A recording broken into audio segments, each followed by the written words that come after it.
Welcome to the deep dive. In our always-on world, we're constantly bombarded with information, especially from groups claiming to advocate for some cause. But how often do we really stop and think? Who are these voices? Are they actually, organic grassroots movements? Or is there maybe something else going on? Because let's be honest, not all grassroots are quite what they seem. And sometimes, well, what you see isn't exactly what you get. Today, we're diving deep into an organization that presents itself as a champion for workers' rights. Workers' Rights Alliance, or WRA. On the surface, they look like a legitimate, passionate advocacy group. But our mission today is really to pull back the curtain and try to understand what's behind their public face, and maybe what that means for how we consume information generally. And for this deep dive, we really focused on one crucial and I think pretty eye-opening document. It's titled The Workers' Rights Alliance Exposed.pdf. And this document, well, it doesn't pull any punches. It raises some significant, maybe even startling questions about the WRA's authenticity. It strongly suggests it might actually be, and this is a quote, a manufactured public relations tool. So our goal for you, our listener, is to examine the evidence presented in this document with a critical eye. We're going to try and uncover the specific claims made against the WRA, explore its alleged and frankly kind of intricate connection to Glick Strategy, Inc. That's a firm that, openly specializes in reputation management. We'll piece together the timeline of how they popped up, trace the financial links, and ultimately think about the broader implications of these kinds of operations on public discourse. Okay, let's unpack this then. The WRA, from what we understand, they first kind of step onto the public scene, looking like they're joining a larger battle, specifically against what the iFraud Foundation calls the fraudemic, which is a term they use for widespread fraud, especially targeting workers' rights and compensation systems.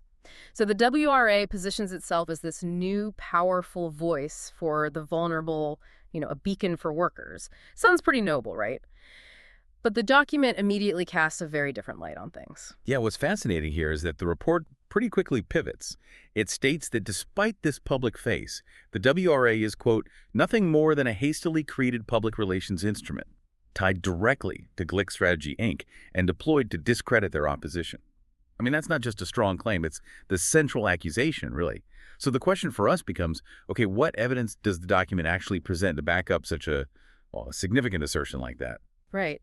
And the very first step in pulling back that curtain involves looking at their origins. Investigating any new group often starts with its creation timeline.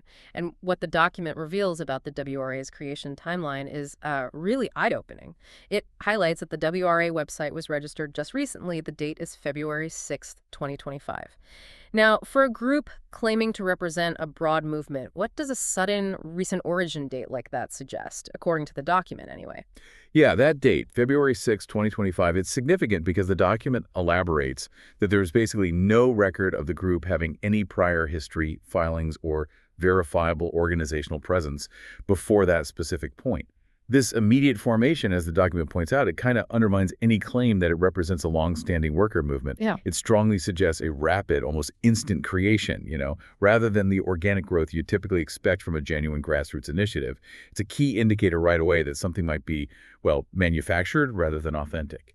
Okay, so if we're talking about what makes an advocacy group legitimate, what are some of the basic sort of non-negotiable things we'd expect to see? What makes them, well, real and transparent? Well, that raises a critical question about transparency and accountability, doesn't it? Especially for organizations seeking public trust. The document lays out several pretty major red flags. First, regarding organizational structure, it states quite clearly that the WRA lacks any record of incorporation in the state of New York, which is where it seems to operate. And moreover, it has no listed board of directors, committees, or otherwise. This absence of a formal legal structure and visible leadership is, well, it's a stark contrast to the recognized standards of nonprofit or advocacy group governance. Those usually demand clear leadership, bylaws, a formal structure, things that ensure accountability and legitimate operations. Without these, it's very hard to pin down who is actually responsible or even who the organization truly is. And it gets even more unusual almost. Kind of peculiar. The document mentions that posts published under the WRA banner aren't attributed to an organization or a named individual. Instead, they're authored by this anonymous handle, Scott34892. I mean, an advocacy group typically wants its message to carry weight, right? And usually that means putting a recognizable name or face or at least a collective identity to it. An anonymous handle like Scott3Orion2 sounds less like a seasoned labor organizer and maybe more like, I don't know, an auto-generated password. Exactly. And the document draws a very direct and I think rather compelling connection here. It suggests that because Glick Strategy's owner is named Scott Glick, he is the likely author behind that handle. Now, this isn't just a wild guess. It makes a certain kind of sense, especially since the document also highlights that it's Glick Strategy itself that is boosting WRA posts on LinkedIn, paying to give them wider reach and visibility. So it strongly implies a direct hand from Glick Strategy in both creating and amplifying the WRA's messaging. It means the content is effectively coming from and being distributed by the same source, just, under a different anonymous name. Okay, and if you were to actually visit the WRA's website right now, what kind of functionality would you find? For an organization supposedly dedicated to mobilizing people and advocating, are there real ways for people to actually engage or even just reach out? Well, the document details how the WRA website remains incomplete. And this isn't just about a few missing pages here and there. Key sections, like the Get Involved page, are described as just dead links. They lead nowhere. And critically, there's no means of enlistment or even basic communication channels for potential supporters to use. For an advocacy group, engagement is their lifeblood, right? So the absence of these really fundamental features tells a powerful story. The document concludes it appears to be a front attempting to offer some sense of legitimacy to the public, rather than a fully operational, genuine advocacy group that's actually designed for public participation. It seems more about looking the part, not actually being the part. So what does this all mean for us, the public, then? Why does this pervasive lack of transparency from the hidden origins to anonymous authors and these non-functional websites, why does it matter so much, particularly when we're talking about groups claiming to champion important causes like workers' rights? Well, if we connect this to the bigger picture, the document really emphasizes that by creating a false sense of validity and purpose, the general public is more likely to accept their opinion as fact. And that's a crucial insight, I think. It highlights how these manufactured entities can potentially manipulate public perception. It raises an important question for you, our listener. Why would an organization claiming to support workers need to lie or pretend to be something they weren't? End quote.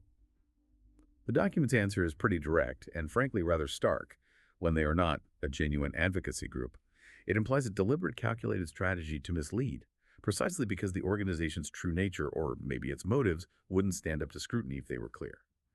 And this isn't just about one organization. It feels like a playbook we sometimes see applied in various sectors to shape public opinion under, well, false pretenses. All right, so we've got this suspicious timeline of creation, a clear lack of legal and organizational transparency, an incomplete and kind of non-engaging digital presence, and this anonymous author potentially linked directly to the parent company. But now, let's talk about the cold, hard cash. This is where the document presents what it calls the most damning evidence, the undisputed financial link. Right. And what's truly compelling here is this undisputed financial link that the document outlines. It states unequivocally that Glick Strategy, Inc., paid for the ad to run on behalf of the WRA on LinkedIn. So this isn't just circumstantial evidence or speculation. It's presented as a clear, documented financial transaction directly linking the two entities. It shows Glick Strategy actively funding the WRA's outreach. For any independent organization, this would be a huge conflict of interest, right? But for a potentially manufactured one, it's kind of the smoking gun. Okay, so paying for an ad or boosting content, as they call it, that's pretty common in digital marketing, just to get your message out there. But what's the specific significance of Glick Strategy doing this specifically for the WRA? What was the underlying purpose behind that particular action, according to the document, beyond just getting more eyeballs? Well, the document explains that Glick Strategy promoted or boosted the article with the intent of generating sympathy for their clients. That's the key phrase. And more specifically, they boosted an article sharing, quote, "This letter, allegedly written by, but minimally signed by 5 members of the NYS Assembly." That's the New York State Legislature. So the strategy isn't just about WRA's general message. It seems to be about leveraging very specific content, like this particular letter, to serve a specific strategic outcome. And that outcome was very likely for Glick Strategy's undisclosed clients. Ah, okay. So it's not just about getting the WRA's name out there generally, but about strategically pushing a particular narrative or even a specific piece of content, essentially using WRA as the vehicle for it. Precisely. The document clarifies Glick Strategy's aim here was to increase visibility of what they believe will be a vital tool in diminishing their opposition's reputation. Mm. And this was achieved through what the document calls frivolous claims and allegations about members of NYSWCB. That's the New York State Workers' Compensation Board. The critical piece of information here isn't just the financial payment, but also that, apparently, access to the ad account itself required Glick Strategy's direct involvement, further cementing control. So this suggests it isn't just a donor relationship. It indicates direct operational control. Glick Strategy wasn't just, funding. They were seemingly executing the campaign. Okay, that brings us nicely to Glick Strategy itself then. What does this company actually do? How do they describe their own business model? Because understanding their core mission probably helps connect all these dots, right? Right. And according to its own materials, Glick Strategy, Inc. specializes in reputation crisis management, public relations, and reframing the story. The document really emphasizes this point. This is not speculation. It is the company's self-description on its website. So they're openly, explicitly in the business of shaping public perception, managing crises, and crafting narratives. They don't hide that. And this self-description is crucial because it potentially provides the why behind their alleged involvement with the WRA. Okay. And connecting that business model back to the Workers' Rights Alliance, how does the document ultimately explain the relationship between a reputation management firm and an alleged worker advocacy group? What's the strategic purpose there? Well, the creation of the WRA, the document concludes, fits squarely within that mandate, Glick Strategy's mandate, that is, establishing a surrogate advocacy brand to attack critics while shielding the client's name from scrutiny, unquote. So in essence, the WRA serves as a strategic tool, maybe a proxy, if you will, for Glick Strategy's clients. It allows them to launch attacks against their opposition or detractors, all without directly associating the client with the controversy itself. It's, classic tactic in strategic communications, where a front group is used to create distance and maybe a veneer of independent grassroots support. And this approach lets a client indirectly influence public opinion and policy debates while trying to maintain a clean public image. So if we sum up all the evidence presented in the Workers' Rights Alliance Exposed.pdf, it really paints a consistent, pretty clear picture, doesn't it? You have the WRA's startling lack of independent existence before February 2025. You've got its anonymous and deficient organizational and digital structure, its direct financing and operational management, apparently, by Glick Strategy, and Glick Strategy's own stated commercial purpose being reputation management and narrative reframing. It's not just a collection of suspicious circumstances. It seems like a pattern. It certainly looks like a consistent pattern. What truly stands out to me is how all these different elements, from the obscure website registration date to the financial transactions and Glick Strategy's stated business, how they all align so neatly to support the document's central claim. Each piece of evidence seems to reinforce the idea that this is perhaps not an authentic grassroots movement, but rather a carefully constructed and managed entity. It really challenges us, I think, to look beyond the surface of advocacy sometimes. Okay, let's bring this deep dive toward a close and maybe synthesize what we've uncovered here. The evidence presented in the Workers' Rights Alliance Exposed.pdf strongly suggests, that the Workers' Rights Alliance is likely not an authentic labor advocacy group dedicated to an independent cause.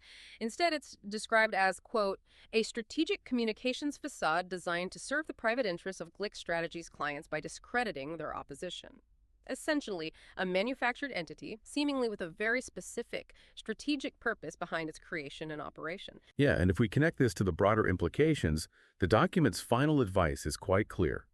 Courts, regulators, and the public should view WRA's statements through this lens, not as independent advocacy, but as corporate spin masquerading as grassroots concern. Oh. And this isn't just about one group, is it? It feels like a critical reminder for all of us to apply some healthy skepticism sometimes. In an era where information flows so freely, understanding the origins and the intentions behind seemingly independent voices is absolutely vital for making informed decisions. It asks us to question, are we hearing a genuine voice of advocacy, or maybe a carefully engineered message? Right. And that leads us to a provocative thought for you to mull over long after this deep dive finishes. In an age where information is so abundant and advocacy groups seem to pop up everywhere, often claiming the moral high ground, how do you critically evaluate their authenticity? How do you judge the messages they promote, especially when their origins and maybe their funding might be deliberately obscured? What proactive steps can you take to try and ensure you're getting information from truly independent sources and not from a carefully constructed facade designed primarily to influence your perception? Definitely something to think about as you navigate the complexities of our modern information landscape. Thanks for joining us on the Deep Dive.